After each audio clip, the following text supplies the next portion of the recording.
Wake up everybody, no more sleeping in bed. No more back thinking, time for thinking ahead. The world has changed so very much from what it used to be. Poverty is a familiar term closely connected with obesity, heart disease, and poor nutrition. But another reference with growing recognition in the battle to improve health: food desert. The tiny enclave of Lambert, Mississippi, is a prime example, as noted in a recent PBS report. The closest grocery store is over 3 miles away, and the nutritious offerings inside are very few and expensive. A grocery store with better choices is another 20 miles away. The hardship makes dollar menus and fast foods loaded with calories, fat, and sodium seem like a better alternative. It's really hard because, when I was coming up, we had greens and gardens and all that, but now you have to buy produce. So it's real hard for the kids. The majority of them, they eat like pieces, and that's obesity. Medical studies show people who live in food deserts have a higher prevalence of high blood pressure, heart disease, diabetes, and obesity. ER physician and American Heart Association Director of Program Development, Dr. Camilla Sasson, is dedicated to raising awareness about lifestyle changes to help stop the cycle that is killing those who live in underserved communities. We've worked primarily through our churches and our community centers and our neighborhood associations, even our Zumba instructor network. And what we do is we teach people, we give them skills, and then they go out and spread the word. And it's been phenomenal to see people engaged, to feel empowered. Some of us are fighting demons that our parents didn't whip.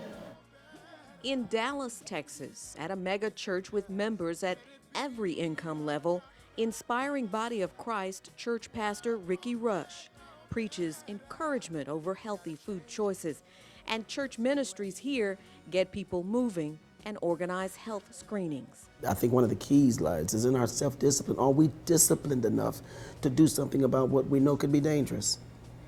And that comes from learning. The American Heart Association is working to bring more clergy members into this way of thinking with its new initiative promoting a culture of health, attacking issues including food deserts, where good nutrition is nearly non-existent in certain communities. Also, the lack of exercise, high sodium in foods, and high consumption of sugar-sweetened beverages, and the need to build a better chain of survival for victims of stroke and heart attack. Good working examples are a Philadelphia project that partnered with Chinese food restaurants to only dispense reduced sodium soy sauce. Also, a new approach to improve emergency response in cities like Dallas and Chicago. The HANDS program, identifying high-arrest neighborhoods to decrease disparities in survival. It's a fact African Americans and Latino victims are 50% less likely to have a bystander perform CPR on them. We're really looking to hopefully incorporate all of our faith-based partners in this initiative. And the whole idea is that we go to a city, we identify our highest risk neighborhoods, go into those neighborhoods and work directly with the community to figure out how to empower them, how to engage them. And then we implement this sort of train the trainer CPR training program in those neighborhoods. And then from there, we actually track our data to see if we've made a difference. And so, it's really all about kind of the whole spectrum of it, is that it's not okay to just know where the high-risk neighborhoods are, but you have to go in there, you have to change it, and then you got to measure it and make sure you're making the impact that you are, that you want to have. And if you're not, we need to fix something, or we need to sort of work with our community partners to figure out what does work. In the rural Mississippi town, nourishing the soul is not a problem. Getting good nutrition to eat, not so easy.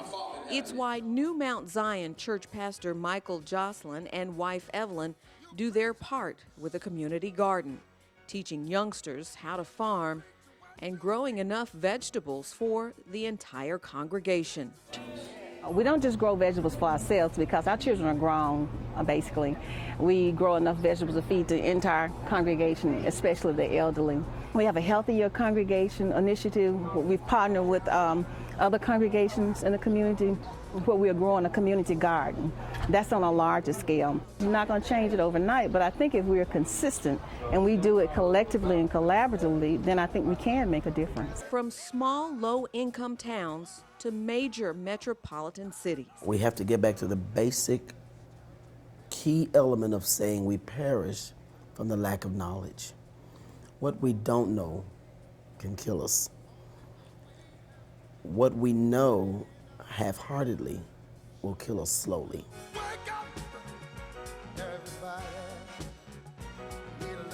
Education, faith, and action working together in a culture of health to save lives and make them healthier.